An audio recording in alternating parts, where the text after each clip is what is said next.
อยู่พี่น้องหญ้าเขาจวดเลย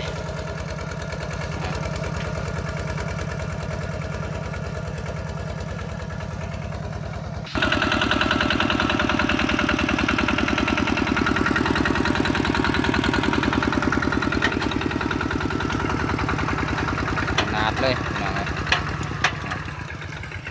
เอาบันหน้าท่านกันโธ่ถ้าบ่หกนี่สีไข่เน่เนาะนี่หญ้าน้ำกระลายพี่น้องเลยหน้าเบามีนี่โธ่พี่น้องเลยให้ตัวนี้หญ้าน้ำความหกจะสิความลดขนาดหน้าจันมีนี่พี่น้องเอ้ยพี่น้องบ่มีกระทายเป็นละจะได้โอเคบ่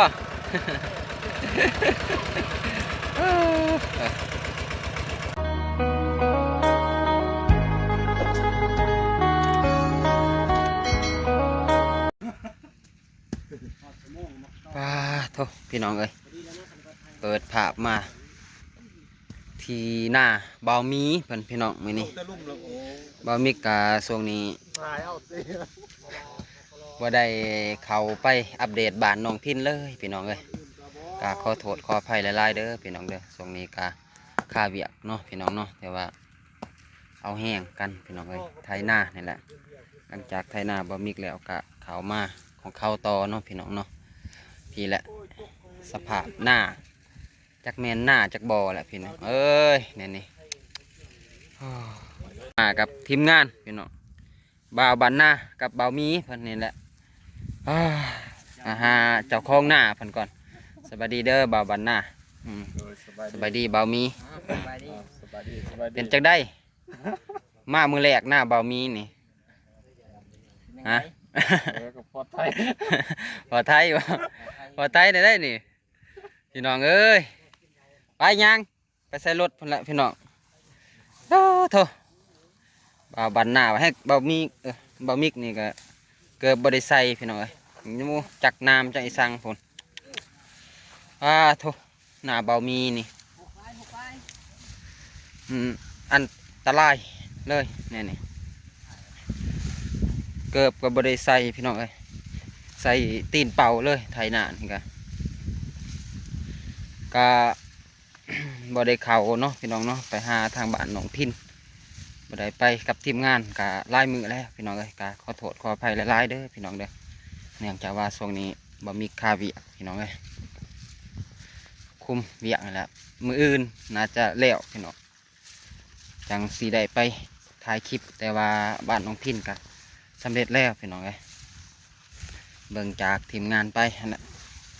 บ่มีกะบ่ได้เอาไปเลยพี่น้องเอ้ยแต่ลงหน้านี่ก็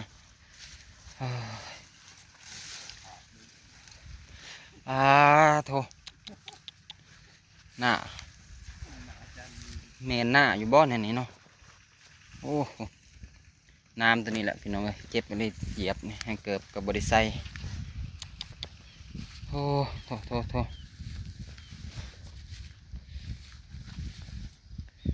จะพอดอกเบามีจังไปเอาแห้งนี่พี่น้องเอ้ยนี่ไทยแล้วพี่น้องวังเสา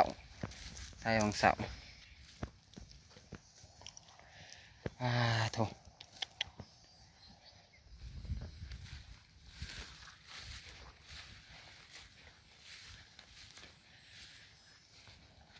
ยาขนาดโธ่เพราะว่าเป็นนาโน่นทางนี้พี่น้องนี่นาดินนี่นาโน่นมันอยากโคกหญ้าเนี่ยหน้าเนี่ยนี่มันบ่คือหน้าทงนี่สิบ่มีหญ้าพี่น้องนี่อาศัยหน้าหนามแบบหน้าหนามของพายก็สิว่าหน้าภูเพียงพี่น้องเลยไทยวังเสาเนี่ย3 คนพี่น้องรถ3 คันไทยคนละคันเลย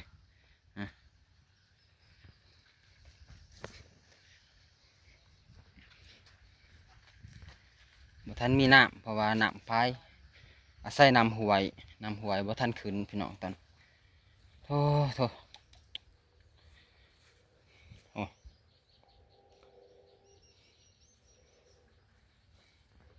แต่ว่าหญ้าลายนี่เขางามพี่น้องเอ้ยถ้า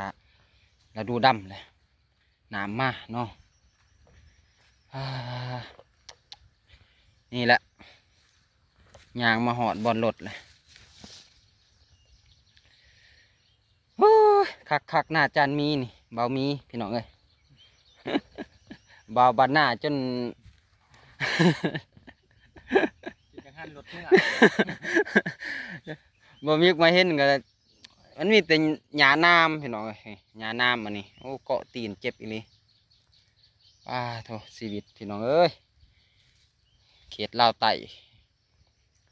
หน้าแต่ละบอนสิบ่คือกันเด้อพี่น้องเด้อเนาะเบามีเนาะนี่แหละเจ้าของหน้าเพิ่น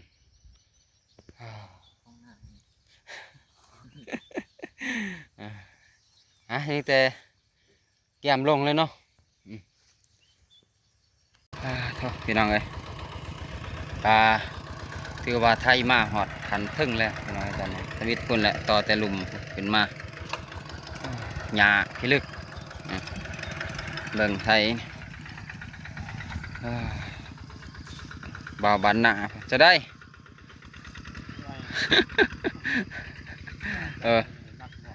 หญ้าพี่น้องเอ้ยมันเป็นธรรมดาได้หญ้ามีแต่หญ้าน้ำอันนี้กำลังพักพรพี่น้องเพราะว่ายังบลายดอกยังเจ็ดให้ก็สำเร็จพี่น้องหน้าจานมีเพิ่นเนาะยังเจ็ดให้8 ให้นี่แหละเพราะว่าอยู่ลุมอีก2 ให้เลยนี่จะน้อยกับไทยแล้วให้นี่ให้ตัวนี้แล้ว6กับให้ตัวนั้นเนาะ6เลยมีแต่หญ้าเครืออาจารย์มี สบายดี สบายดีเอาได้ ขันบอดนี้ม่วนเลยแล้วเนาะจานมีนี่น้ำกินก็หมดพี่น้องเอ้ยตอนนี้รอทาแต่เสบียงอาหารมาทามิดได้บัดนี้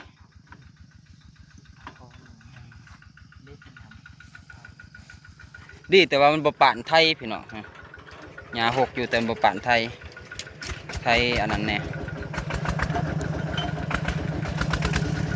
ถ้าว่าปานไทยนี่โอ้บ่เป็นไทยเลยหน้าหญ้านี่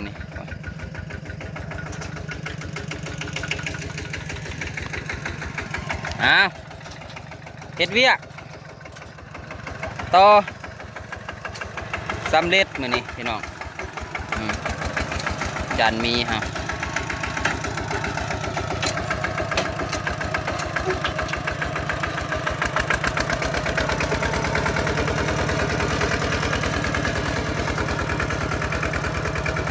บ่อยู่พี่น้องหญ้าเอาจวดเลย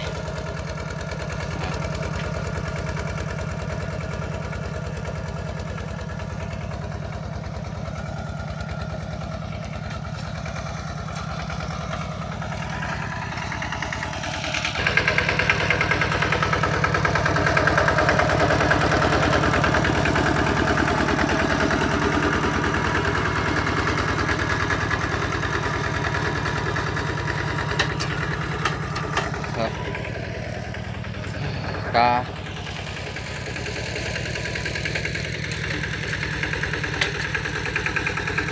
ต่อ2 มื้อพี่น้องเอ้ยแต่ว่าบ่มีทายแล้วแต่ว่าบ่ได้เอาลงเลยมาต่อ EP 2เลยให้มันแล้วแล้วจังสิได้เอาลงเนาะพี่น้องเนาะหน้าจานมีเพิ่นแต่ว่าเขางามเด้อพี่น้องเพราะว่าหญ้าเป็นทุนดีเวลาไทยขุดแล้วนะหญ้าสิเน่า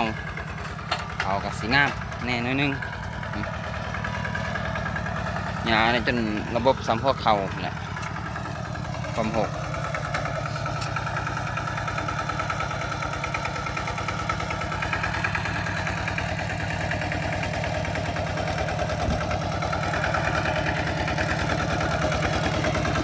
ใช้งานอยู่ป่ะ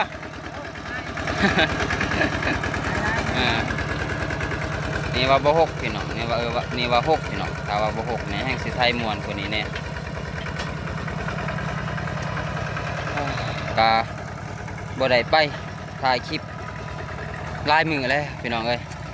บ่าวมิกเองก็ค่าเวียกแล้วเวียกนี่แหละมื้อนี้ก็สำเร็จพี่น้องก็จังแสดงเขาไปถ่ายคลิปเนาะกับทีมงานเพิ่นพี่น้องเอ้ยก็มาส่งแห้งบ่าวมีนี่แหละพี่น้องเพราะว่าบ่าวมีเพิ่นไปเอาแห้งเพราะว่า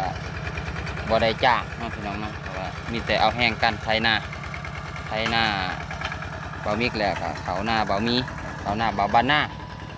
บ่าวมิกบ่ได้ถ่ายพี่น้องเอ้ยก็เลยมาถ่ายหน้าบ่าวมีว่าบ่ได้ลงคลิปหลายมือแล้วบ่าวมิกเนี่ยครับ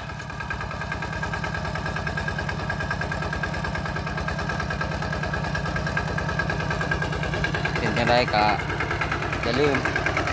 ฝากติดตามเด้อพี่น้องเด้อกดไลค์กดแชร์ให้บ่าวมิกเนี่ยก็เป็นกำลังจิตกำลังใจเนาะได้ทำคลิปต่อไปพี่น้องเอ้ยนี่อากาศก็อยากมืดแน่ช่วงนี้ถือว่าฝนดีเขตลาวใต้เฮาขึ้นไปหาทางบ่มีประเทศเรียนกันพี่น้องเพราะว่าบ่มีขอถ่ายคลิปก่อนเลยให้บ่มีไทยก่อนเนาะตอนบ่มีกับไทยได้4-5ให้แหละพี่น้องเนี่ยไทยแล้วไทยแต่พุ่นแหละขึ้นมาถอดให้นี่แหละก็มาต่อให้นี่ก็เลยให้เบามีเป็นไทยต่อเบามีก็เลยอัดคลิปก่อนพี่น้องเอ้ยอัปเดตให้พี่น้องได้เห็นนี่แหละก็ดีโอ้ยังบ่ร้ายพี่น้องยังสำเร็จหาให้ขึ้นมาแต่ว่าหญ้าเนี่ยบ่แม่นหน้าอะไรอย่างว่าอันตรายเลยหญ้าเนี่ย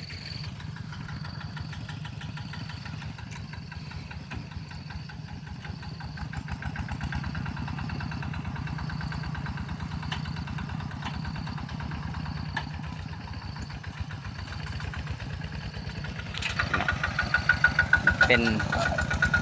บ่าวป้องหรือว่าประธานป้องคนพี่น้องเอ้ยกาเคยได้ไปนำกันอยู่ถ่ายคลิปของก่อนกันเนาะสบายดีเด้อสบายดีจะได้โอเคอยู่บ่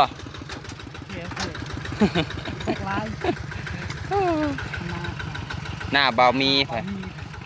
ขนาดเลยพี่น้องเอ้ย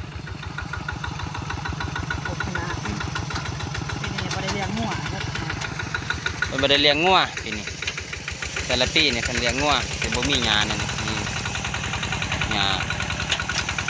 อันตรายเลยนะว่าบ่าวป้องหรือว่าประธานป้องเนาะพี่น้องเนาะเอิ้นซื้อเพิ่นมื้อนี้เพิ่นก็มามื้อที่2พี่น้องเอ้ยเพราะว่าเขามีการได้ถ่ายแล้ววันนี้แต่ว่ามันบ่ได้หน้าที่เนาะเพราะว่าคุมเวียกแน่ข้าวจักแล้วนะพี่น้องเอ้ยเพราะว่าอยากไปหาถ่ายคลิปนี่แหละก็เลยคุมให้มันแล้วก่อนตอนนี้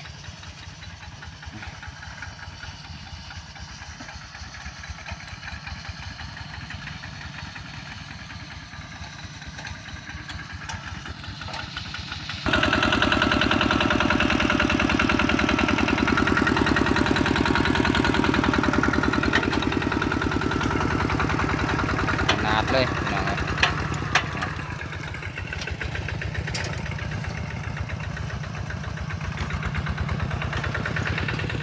นี่จะเป็นหน้าเจ้าตางเนาะพี่น้องเพราะว่าแดนอยู่ยังขันตัวนี้ลงไปเนี่ยบ่มีกระสียังประมาณนี้ขึ้นไปลงมาแต่ว่าสำเร็จนะนี่ก็มีแต่จักสันแล้วเด้อพี่น้องเด้อบ่มีกระสีได้ทายเป็นระยะเนาะเพราะว่าสิได้เฮ็ดเวียกต่ออีกพี่น้องเอ้ยบ่าวบันหน้าจะได้ละครไทยไล่ให้แหละพี่น้องเอ้ยไล่พร้อมกันกับบ่มีคนกันประมาณ4-5ให้เนาะคนหนึ่งไทย น้ำเกาะเต็มเป็นตาบุดแก่ จะเบิ่งตีนมือ เอาวันหน้าท่านกันโตถ้าบ่หกนี่สีไข่เน่เนาะนี่หญ้าน้ำกระลายพี่น้องเอ้ยหน้าบ่มีนี่แต่ว่ามื้อนี้ก็แล้วละมื้อนี้แต่ว่าสบายแล้วบัดนี้บ่มีกาสิได้ไปทางใหม่ต่อเนาะพี่น้องเนาะถ้าแล้วเวียกนี่ก็โทษพี่น้องเอ้ยให้ตัวนี้หญ้าน้ำความหกจะสิความลดขนาดหน้าจันมีนี่พี่น้องเอ้ยพี่น้องบ่มีกระทายเป็นละลายเยอะพี่น้องเด้อเพราะว่าคุ้มอยากแต่ว่าน้ำลายลีก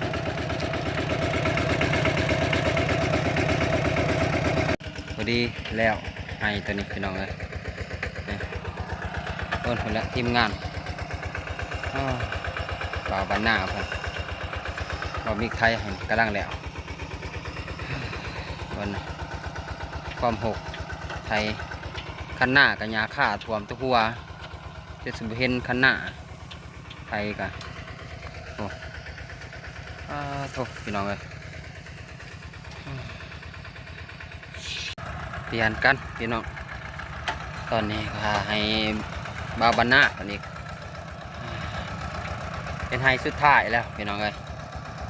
แต่ว่าแล้วนี่ก็สำเร็จเมียงตีนประกอบตีนย่างเนาะเริ่มกับบาทนะพี่น้องเพราะว่าต่อมือที่ซองนี่ก็สมควร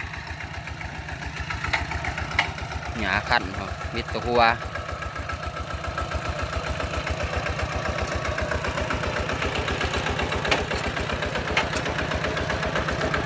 จะได้โอเคป่ะ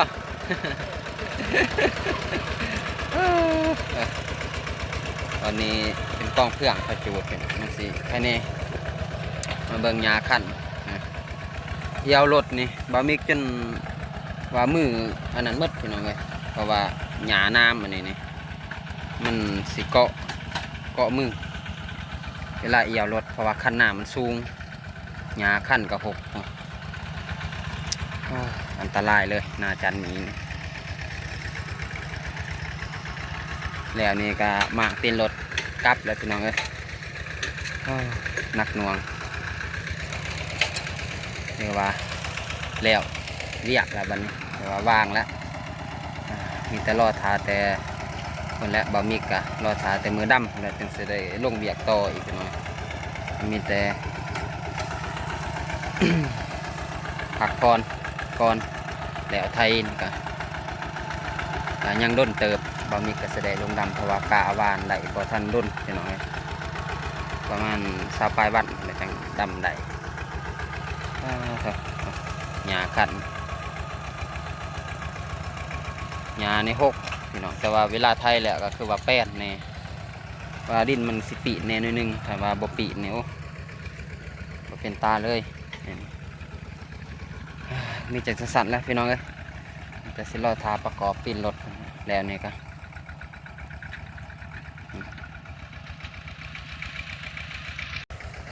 ว่าเบิ้งลุมนี่ลุมไห้ตัวนี้ปลูกเป็นปลามันตดพี่น้องส่วนมันตดปลูกหมากสาลี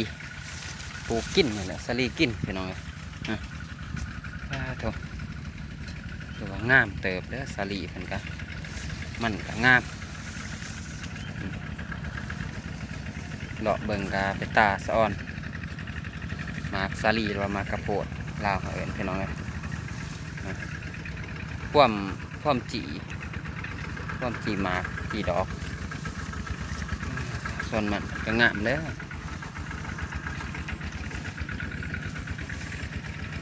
แบบเป็นตาส่วนมัน มันนี่งามดีพี่น้อง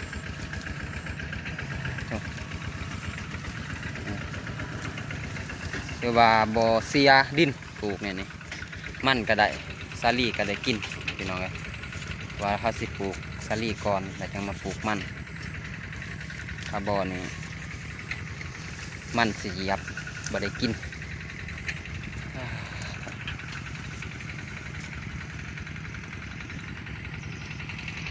โอเคพี่น้อง อุ้ยรถคนโทษด้วย ตอนนี้กาเกียมมางที่รถออกเดินทางพี่น้องเลยบ่าวบันหน้าครับ ผมไล่ไปนอกขึ้นนี่ กรุบกลับแล้วนะอืม มันบอกเขานะจังไร เรียบร้อยพี่น้อง สลัดกันนิดหน่อย เดี๋ยวแล้วดูมีแต่ล่อทามือดำแล้วบัดนี้พี่น้องเอ้ยจังสีเขามาใหม่เริ่มเบียกใหม่นี่ก็สำเร็จบ่มีกะสิได้ไปถ่ายคลิปละบัดนี้พี่น้องเอ้ยบ่ได้มาเบียกละ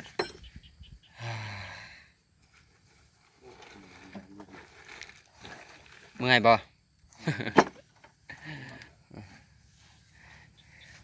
นี่แหละทีมงานพี่น้องเอ้ยจะได้เบามี โอ้เมื่อยไร สำเร็จแล้วเนาะยิ้มแล้วนี่ กันบ่อนี่เพิ่นนี่นายุ่งพี่น้องเอ้ยขานไทยผู้เดียวนี่ เก็บมือนี่ อืม มันเป็นนอนเงา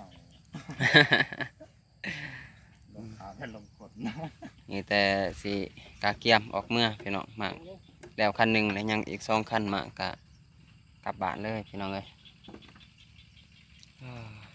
เอาออกไปป้าอยู่พุ่นรถคันนะแล้วก็มาคันนั้นต่อ ไปคันเดียวเลย เอาจวดจ้าดเอาออกเลย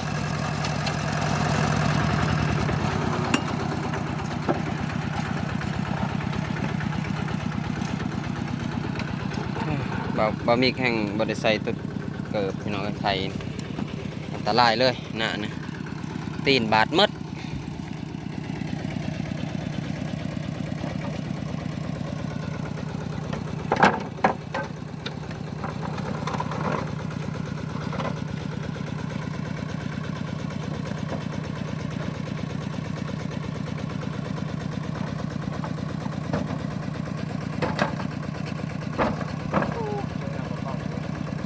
เป็นจะได้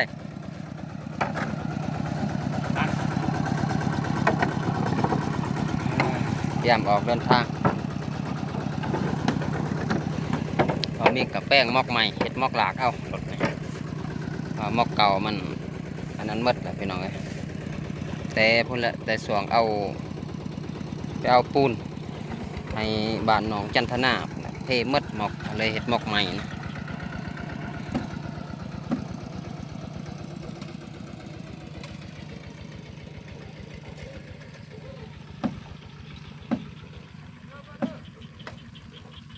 เมื่อก่อนรถ เผาบันหน้าครับโถ่พี่น้อง ก่อนใช้ใส่